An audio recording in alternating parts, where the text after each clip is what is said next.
ইসলামী ছাত্র শিবির দেশের শিক্ষাঙ্গনের শ্রেষ্ঠ চরিত্রবান একটি সংগঠন। সবাই কোন আলহামদুলিল্লাহ। পত্র পত্রিকাগুলি অনাবরত লেখে যে শিবির রক কাটে। আমি লন্ডনে গেছি, তো একজন আমার কথায় কথায় শিবিরের কথা উঠছে, কয় যে হুজুর শিবিরের কথা কবেন না। বলে কেন? কয় যা খালি রক কাটে।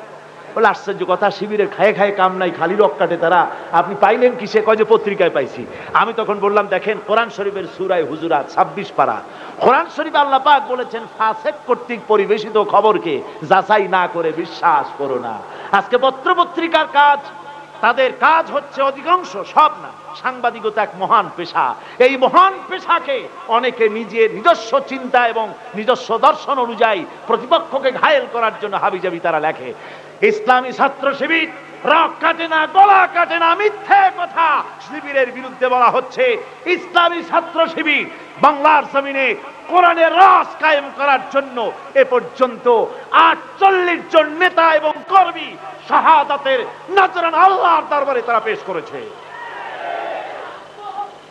সুতরাং এই শহীদি কাফেলা ইসলামী ছাত্র শিবিরকে আমরা আমাদের অন্তরের অন্তঃস্থল থেকে মুবারকবাদ জানাই। আল্লাহ তাদেরকে কবুল করুন, জোরে বলেন আমিন। বিরোধিতা কেন? যাতে করে নতুন প্রজন্ম ছাত্র শিবিরের মতো চরিত্রবান সংগঠনে সামিল না হতে পারে, সেই জন্য তাদেরকে ভয় দেখানো হচ্ছে। ওখানে গেলে তারা রক কেটে দেবে, তারা গলা কেটে দেবে, এই কথা বলে শিবির থেকে তারা মাহরুম করতেছে। আমি শিবিরের কাছে থেকে শিবিরকে জানার জন্য ছাত্রদেরকে অনুরোধ করি, স্কুল কলেজ ইউনিভার্সিটি সর্বত্রই শিবির হচ্ছে এক চরিত্রবান সংগঠন। সে সংগঠনে অগ্রসর হয়ে আপনারা কাজ করবেন বলে আমি আশা করি।